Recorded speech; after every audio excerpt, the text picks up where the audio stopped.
I have to be quick. You can probably hear a buzzing in the background. That's the reason I have to be quick, because it might all blow up. So anyway, I bought one of these on eBay, GEC Miniscope.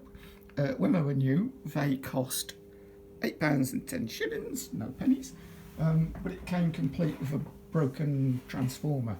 So what I've done is built a switch mode power supply, which is quite happily pumping out 300 volts ish for the valves, 611 for the tubes. Still couldn't get the thing to work until I realised or spotted that the cathode ray tube heater needed 4 volts and wasn't getting it. So there's 4 volts coming off some batteries doing the cathode ray tube. So switch mode power supply. Back here I've got a signal generator, and I'm monitoring the X and Y deflection plates. So nice clean sine wave going vertically, bit of a ropey sawtooth going horizontally, and then getting it all together over here on the display. We've got the display, yoo-hoo! So it's got loads of knobs. So I've got a Y deflection, goes up and down, X deflection goes left and right.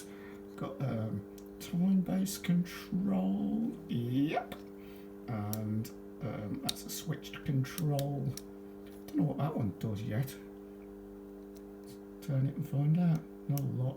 Well, goes between manual sync and internal sync. Let's get a visible sort of trace going on. Another knob down here does brilliant, so fades away, fades back again.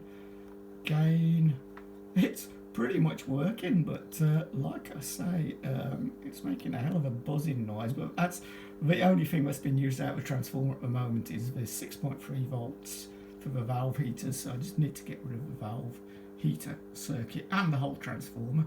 But I'm well pleased with that. It's a 1940s, early 1940s, late 1930s oscilloscope, and I've got it working again. Woohoo! Bye.